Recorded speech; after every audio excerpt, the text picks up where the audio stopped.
내일 모레 이재용 삼성전자 부회장의 1심 선고가 있습니다. 재판부가 방금 전에 이날 선고 장면을 TV로 생중계하지 않겠다고 밝혔는데요. 이번 선고는 경우에 따라서 박근혜 전 대통령의 선고에도 상당한 영향을 미칠 텐데요. 강신업 변호사로부터 알기 쉬운 설명 들어보겠습니다. 어서 오세요. 네. 특검의 구형이 12년이었죠. 네. 선고 얼마나 나올까요? 그래서 내일 모레죠. 네. 이제까지 4개월에 걸쳐서 53차례 공판기를 열면서 숨가쁘게 달려왔는데요.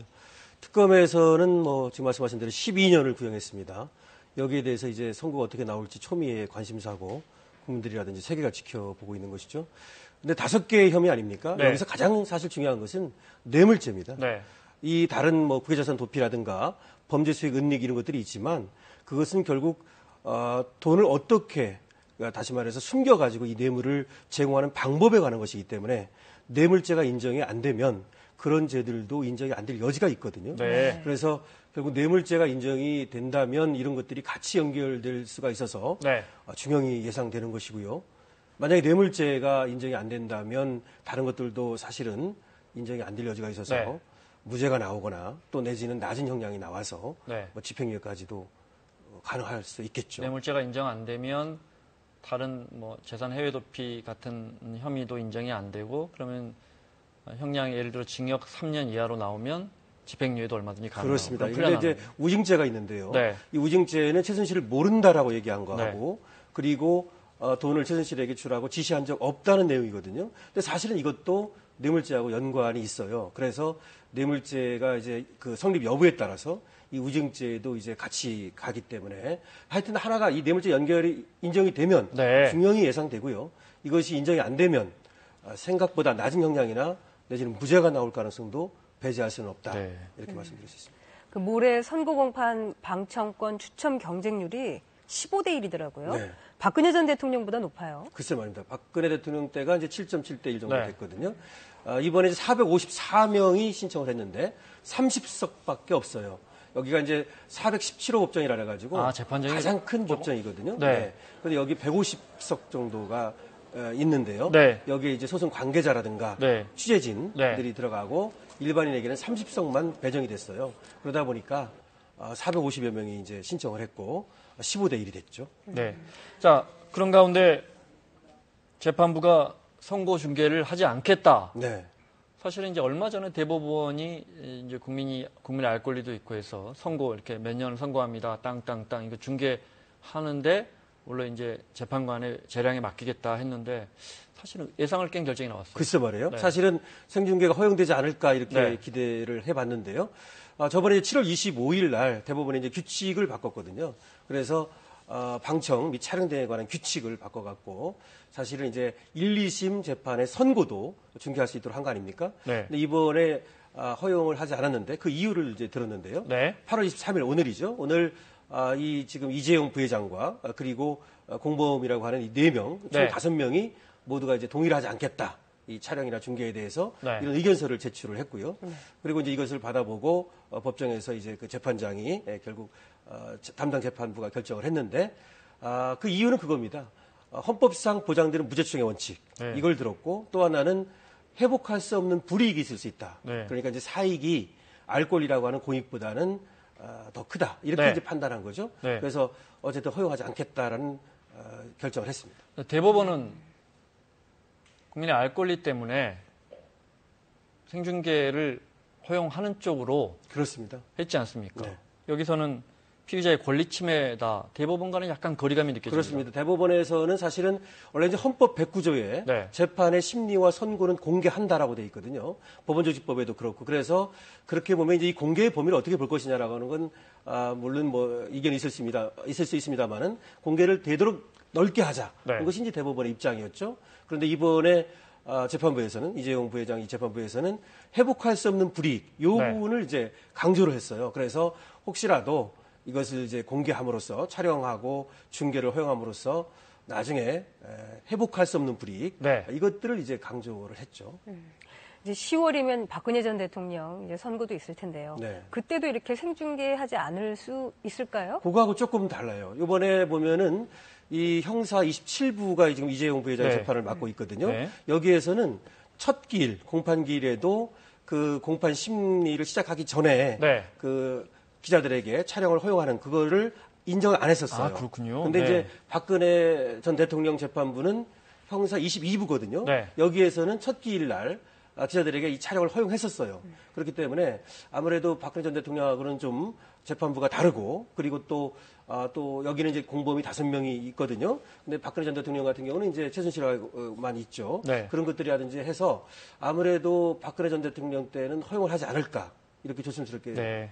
예상을 해봅니다. 네. 이번 결정을 한 재판장이 김진동 부장판사인데요. 어떤 평가를 받는 분인가요? 네, 김진동 부장판사는 좀 이 뇌물죄 인정에 있어서 네. 상당히 신중하다 이런 얘기가 있는데요. 네. 저번에 이제 그 진경준 전 검사장 있지 않습니까? 네. 그 당시에 넥슨 그 김정주 대표가 네. 있어요. 그때 진경준 전 검사장에게는 징역 4년을 선고하면서도 네. 이 김정주 대표에 대해서는 무죄를 인정했었거든요. 네. 그래가지고 그때 얘기한 것이 이제 대가성, 또 뭐 직무 관련성 네. 이런 것들을 상당히 좀 좁게 봤어요. 네. 그랬는데 이 재판이 그 항소에 올라가가지고는 이 김정주 전 대표가 유죄가 됐어요. 네. 그러니까 이제 바뀌었죠. 그 친구한테 주식을 준 것도 뇌물이다 이거죠. 그렇죠. 네. 그러니까 이제 공짜 주식이라고 하는 네, 거지 않습니까? 그래서 그것도 뇌물로 받던 거죠. 그러니까 이 김진동 부장판사가 했을 때는 무죄로 봤는데 네. 그 항소심에서는 유죄로 봤다는 것은 네. 결국 이제 범위를 좀 좁게 봤다는 얘기가 아닙니까? 네. 근데 그런 것이 있고요. 그 다음에 김수천 전 부장판사 있거든요. 네. 근데 그때는 사실은 또 뭐 1억 8천만 원 네. 뇌물을 받은 거에 대해서 징역 7년을 선고한 적도 있고 네. 하여튼 간에 이 뇌물죄에 대해서 직무 관련성이라든가 대가성 같은 거를 좀 엄밀히 신중하게 판단한다 이렇게 좀 보입니다. 네. 그 부분 때문에 뇌물죄가 무죄가 되는 것이 아니냐 하는 가능성이 좀 지금 무게가 좀 실리기도 좀 해요. 신중하게 판단한다고 네, 말씀하셨지만 엄격하다는 그러니까 그런 평가 때문에. 신중하다는 말은 엄격하다는 말 네, 아닙니까? 그렇습니다. 네. 네. 그렇습니다. 지금 뇌물죄가 처음에 특검이 얘기했던 것과는 다르게 사실은 스모킹건 네. 결정적인 증거가 좀 없지 않느냐 이런 얘기가 계속 나오고 있거든요. 그래서 더군다나 법정에 나와서 얘기했던 증인들, 많은 증인들이 있거든요. 이런 증인들도 사실은 이 뇌물죄를 인정하는 그런 진술이 아니라 오히려 부인하는 이런 쪽에 가까운 진술을 했고요. 그리고 안종범 전 수첩이라고 하는 것도 정황 증거로 이제 채택이 됐을 뿐이고요. 네. 그래서 이 뇌물죄 인정에 결정적인 증거가 없다는 입장인데 만약에 그런 어떤 이 대가성이나 뇌물죄의 이런 직무 관련성이라든지 이걸 좁게 본다면 이 뇌물죄 인정이 좀 인정이 안 될 가능성도 네. 있다 이렇게 볼 수 있겠죠. 네. 그럼 주요 혐의를 좀 그래픽으로 보면서 설명을 네. 듣도록 하겠습니다. 말씀하신 것처럼 이제 뇌물죄, 뇌물 공여죠. 뇌물을 준 죄죠. 네. 네. 이 부분이 핵심이다. 이렇게 말씀하셨는데. 그러니까 최순실 일가 지원할 한 400여 원 되죠. 정부에서 네. 내놓은 돈이. 네. 이것이 본인의 경영권 승계를 대가로 지불한 것이다. 네. 아니다. 삼성에서는 경영권 승계라는 것 자체가 존재하지 않는다. 지금 그렇습니다. 이런 입장인 거죠. 예, 저 단순 공여가 네. 최순실 모녀에게 준 약 78억을 말하는 거고요.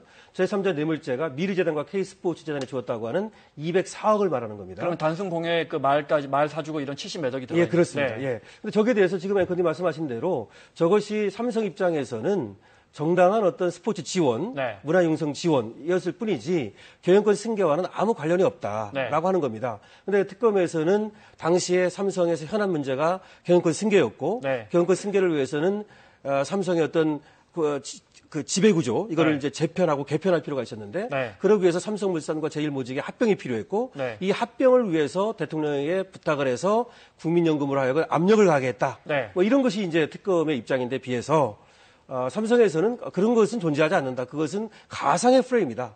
다시 말해서 그렇게 안 해도 네. 이재용 부회장은 승계하도록 돼 있는 것이고 네. 삼성물산과 제일모직을 합병을 해야 될 뚜렷한 어떤 이유가 없었다라고 하는 것이죠. 네.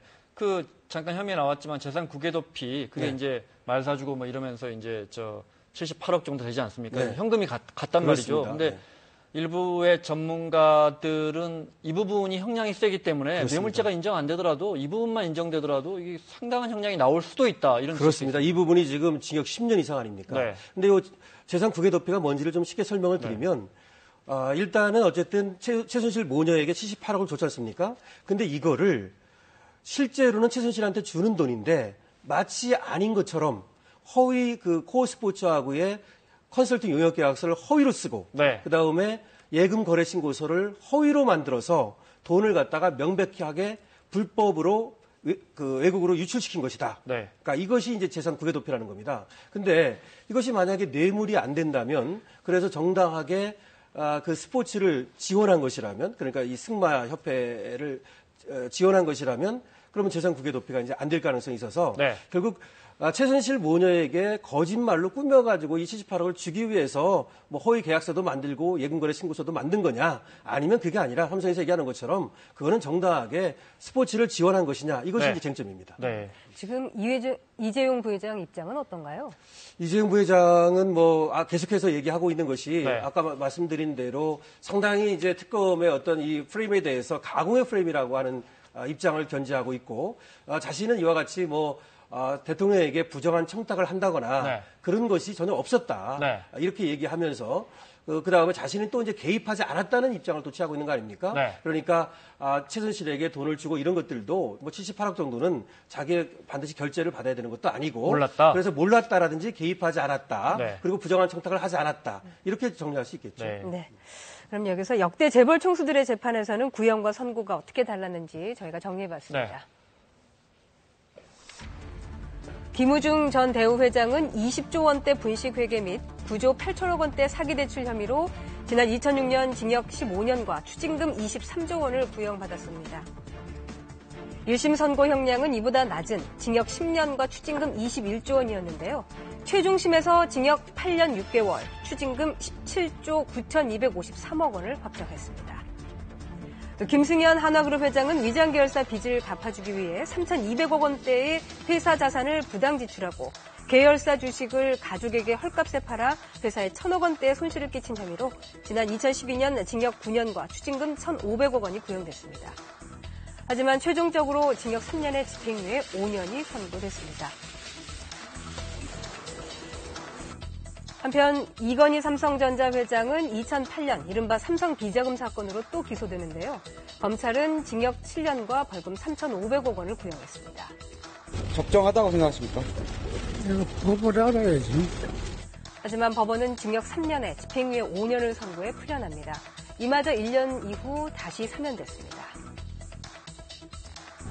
정몽구 현대차그룹 회장은 900억 원대 회사 자금 횡령 및 2,100억 원대 손해를 입힌 혐의로 2007년 징역 6년을 구형받았지만 1심에서는 그 절반인 징역 3년을 선고받았습니다. 그러나 2개월 조금 더 복역하고 사면이 됐죠.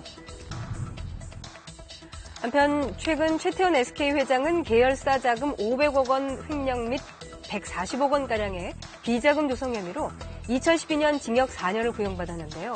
선고에서도 똑같은 징역 4년을 선고받았습니다.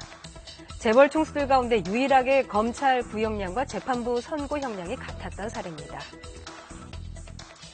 늘 나오는 게 그래서 재벌 총수는 늘 징역 3년에 집행유예 5년이다. 네. 이런 관행이다. 이런 이야기까지 나오고 어떻습니까?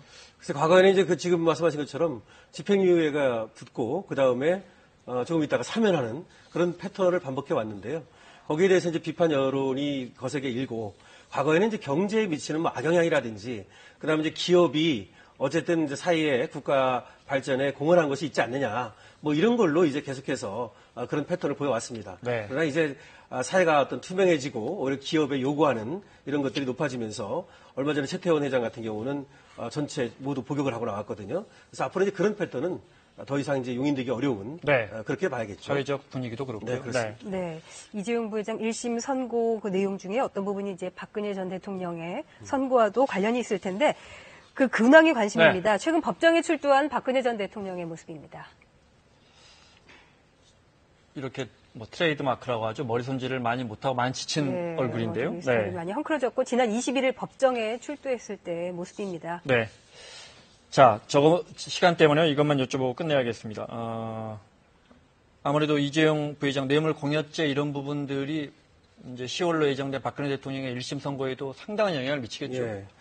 박근혜 전 대통령은 지금 구속 만기일이 10월 16일입니다. 네. 그래서 10월 한 초순이라든지 중순 정도 되면 선고가 있을 것 같은데요. 지금 박근혜 전 대통령도 아마 관심 있게 이재용 부회장의 재판을 지켜볼 겁니다. 여기서 뇌물죄가 인정이 되면 박근혜 전 대통령에게도 이제 그것이 같이 갈 가능성이 있기 때문에 네. 그 부분에 대해서 아마 또 지금 초미의 관심사 이렇게 볼 수 있겠죠. 네, 거기까지만 듣겠습니다. 자, 강신업 변호사와 함께 내일 모레 열리는 이재용 삼성 부회장의 1심 선고 살펴봤습니다. 고맙습니다.